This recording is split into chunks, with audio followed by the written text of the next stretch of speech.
I'm going to invite up Rebecca Jones-Gaston, who is the founder, principal, and chief strategist of RJG Consulting, as well as the former ACYF commissioner for the U.S. Department of Health and Human Services.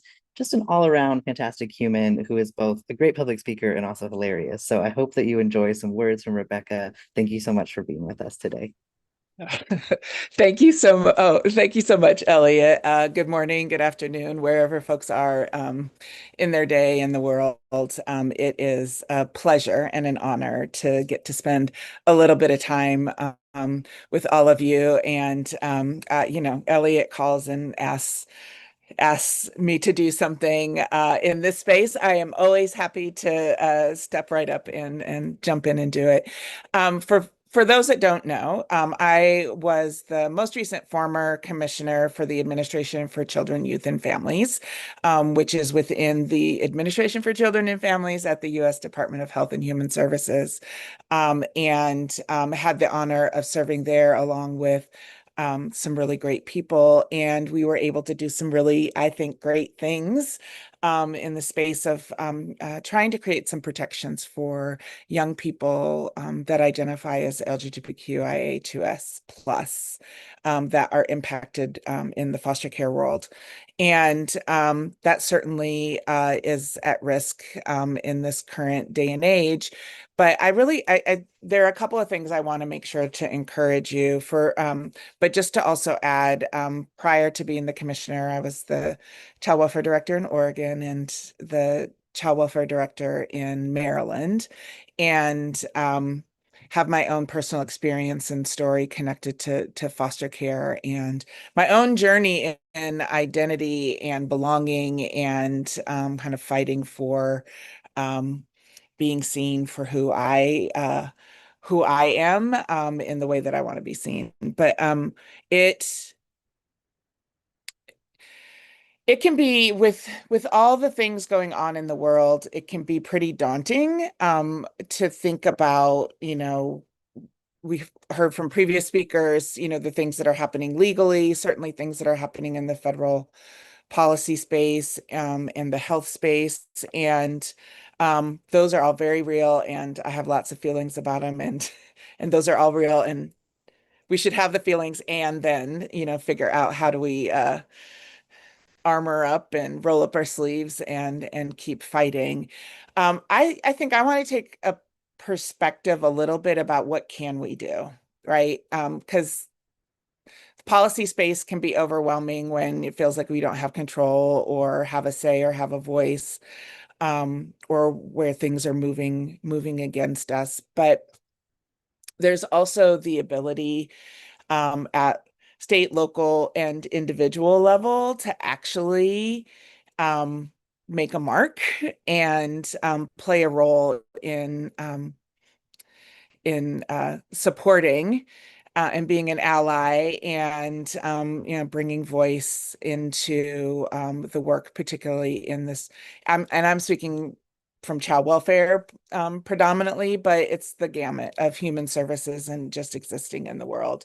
And so I just think there's so many things people can do about how are we interacting with people? How are we identifying resources? How are we making sure that when we're engaged in policy procedure, we've got folks that have the lived voice at the table actually contributing to the conversation, even even in spaces where we don't agree with the voice, right? It only makes us better if we have diversity at the table. And my hope is that folks can find ways to do this. I feel a little pressure, Elliot, about you introducing me being funny, and I'm being really serious right now.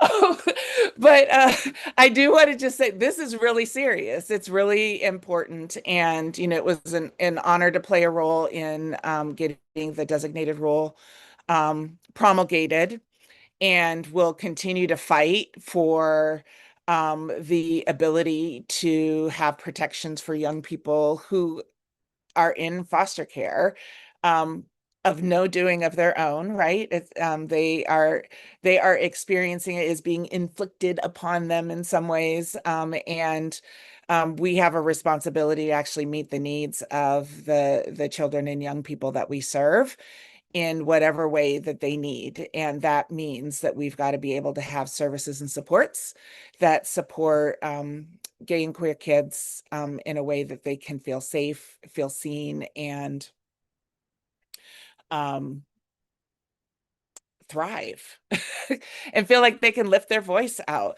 We need to have diverse families at the table with us, those that are diverse racially, religiously, in the gender spectrum, to be supports and resources for the diverse kids that we're serving in foster care.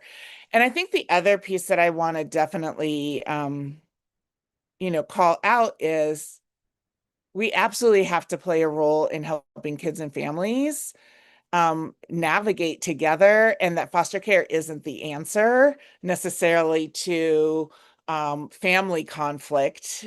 Sometimes, but not as a matter of as a parent supporting a young person in their gender identity.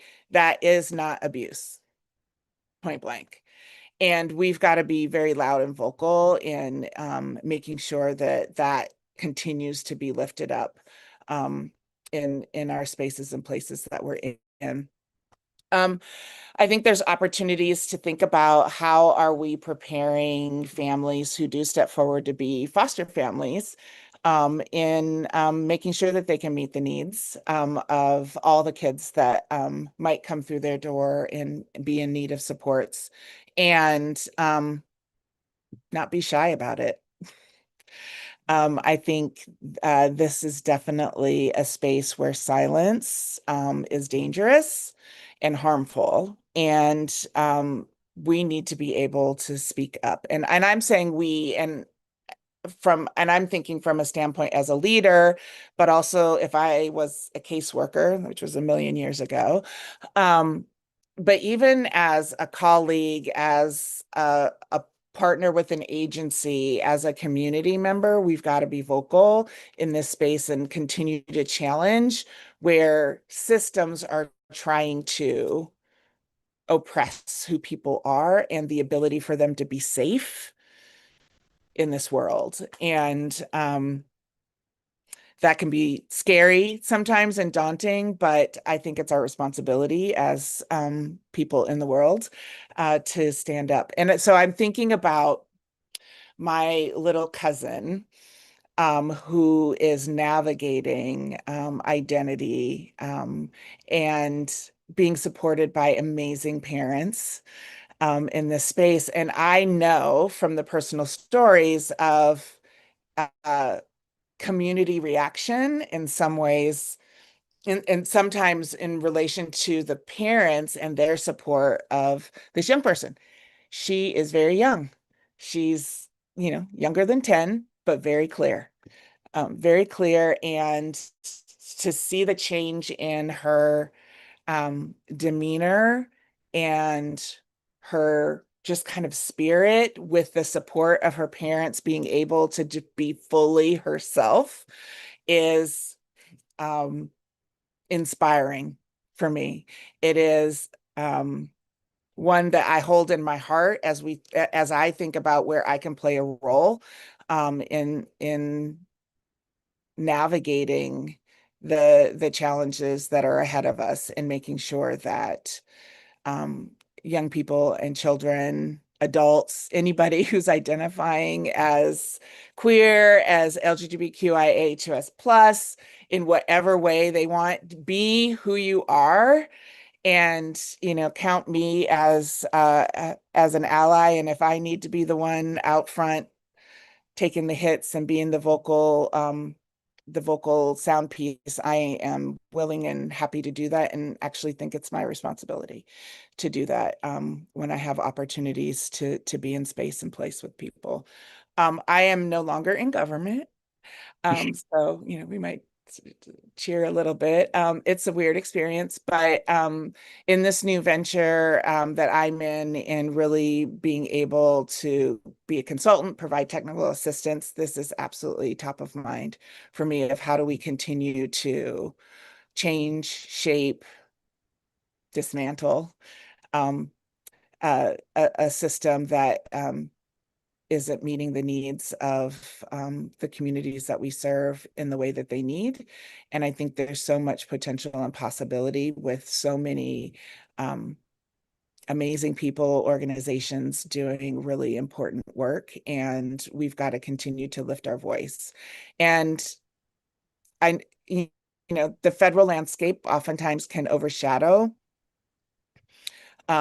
a lot of the things that are happening at local and community levels that are really doing wonderful things um, for young people and for families. And so wanting to make sure that we find ways to invest in those practices, in those organizations, in those efforts at the local level as as the counter to the narrative that plays out sometimes in the media at the national level. So I think I've gone way over my time, Elliot, and I could go on and on. This is really important. And I guess again, just reiterating is no matter what seat you're in, you have a role to play in advocating, bringing voice, in representing and pushing back and fighting and lifting up um, the the the need for people to be able to be who they are in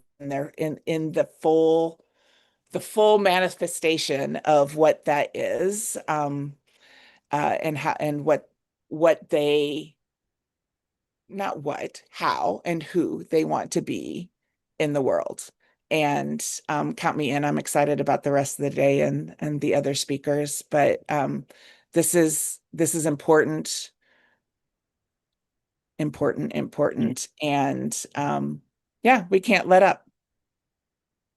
Yeah, thank you so much for being here, Rebecca. I really appreciate it. Thank you for taking the time. Sorry for putting this pressure on to be Oh, funny, that's but okay. you are anyway. You're hilarious. You can find out more about Rebecca and connect with Rebecca and even get some consulting with Rebecca at rebeccajonesgaston.com. Please visit her there, doing some remarkable work in the world. Thanks for paving the way for a lot of us to come right behind you and do the work as well. So appreciate you. Have a good rest of your day. Thanks. Take care.